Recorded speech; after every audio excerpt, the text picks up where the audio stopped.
गंगा में स्नान किया और यमुना में स्नान किया और जैसे सरस्वती का दर्शन हुआ मुख मोड़ करके खड़े हो गए। ये वही सरस्वती है जिसने आज मेरे राम को वनवास दिलवा दिया। इसका तो मैं दर्शन भी नहीं करूंगा जिस रागम से इस सरस्वती ने मुझे दूर कर दिया। आज सरस्वती मैया कहती हैं कि तात भरत तुम सब विधि साधु। भरत जी महाराज और आप सब प्रकार से साधु हो, आपको क्या चाहिए बोलो मैं दे दूं। तो भरत जी ने कितना सुंदर कहा यहाँ पर, क्या कहा कि अर्थ न धर्म न काम रुचि चौथे पन निर्वाण जन्म जन्म अनुसरहु में राम चरण वरदान। हे मैया अगर मुझे देना चाहती हो तो इतना ही दे दो कि मेरा जब जब भी जन्म हो तो मुझे मेरे राघव के चरण प्राप्त होते हैं। हमारे यहाँ सबसे पहले क्या कहा जाता है कि धर्म, तो उन्होंने क्या कहा कि मैया ना तो मुझे अर्थ चाहिए, क्यों कि आज इस अर्थ की ही लड़ाई के चक्कर में और मेरे राघव को वनवास को आना पड़ा।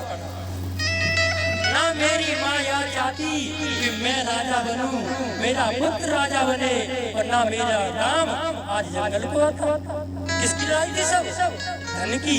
और वही लड़ाइयाँ आजकल हमारे परिवार में होती हैं। मेरे प्रभु प्रेमियों, लड़ाई अवध में भी हुई अर्थ के लिए और लड़ाई हमारे परिवार में भी होती है अर्थ के लिए।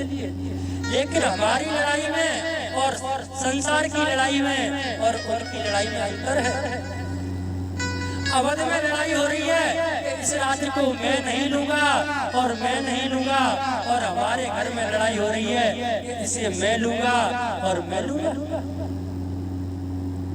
मेरे प्रभु प्रेमियों, एक बार मेरे गुरुजी कथा सुना रहे थे तो तभी एक सज्जन आए और गुरुजी से बोले कि गुरुदेव ऐसे मत कहा करो, कष्ट होता है।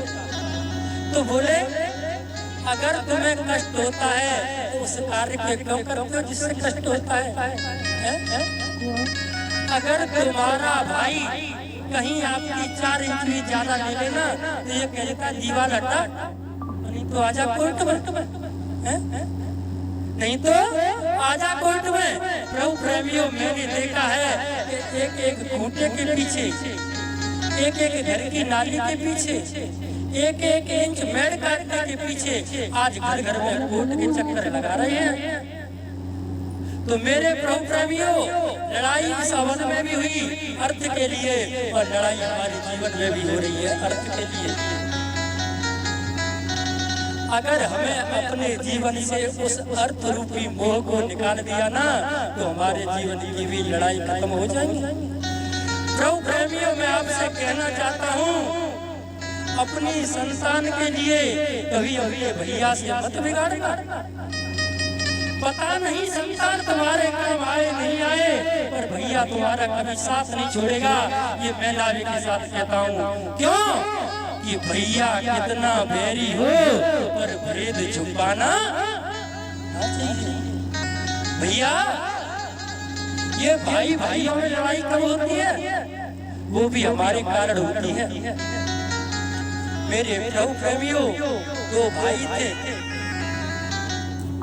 और दोनों भाई एक ही घर में रहते हैं लगभग 40 साल से प्रेम से, और दोनों भाइयों पर एक एक पुत्र हैं।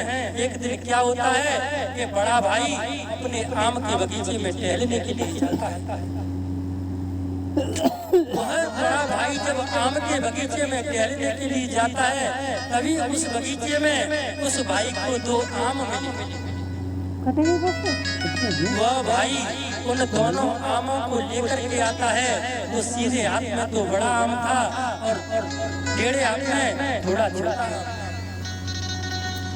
तो उसका जो छोटा भाई है वो छत पर खड़ा हुआ है। और अभी क्या होता है कि उन दोनों के पुत्र उस बड़े भाई के पास भाग करके जाते हैं। एक कहता है ताऊ जी आ गए, ताऊ जी आ गए, और एक कहता है पिताजी आ गए। मेरे प्रभु प्रेमियों, सीधे हाथ की तरफ छोटा भाई का बेटा था और टेढ़े हाथ की तरफ स्वयं का बेटा था। लेकिन उस बड़े भाई ने क्या किया कि ऐसे करके हाथ घुमा दिए और जो सीधे हाथ का बड़ा आम था अपने पुत्र को दे दिया और जो टेढ़े हाथ का छोटा आम था वो भाई के पुत्र को दे दिया। तो जब इस दृश्य को उस भाई ने देखा तो जैसे भैया आया, भैया को प्रणाम किया और बोला कि भैया आज से हम साथ नहीं रह सकते। क्यों?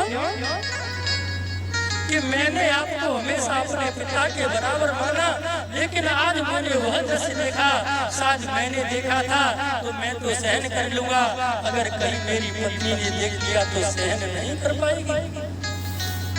तो अपने उस भाई की गलती का एहसास हुआ और दोनों भाई आज गले मिल के इसी प्रकार से रोते हैं जैसे एक पिता अपनी पुत्री को विदा करते समय रोता है। तो मेरे प्रभु प्रेमियों, जो अगर हमारे जीवन में इतना प्रेम हो जाए तो हमारे जीवन में कभी लड़ाई हो नहीं सकती है। तो आज यहाँ पर उसी प्रकार से भरत जी वहाँ पर भरत जी से मिलना होता है।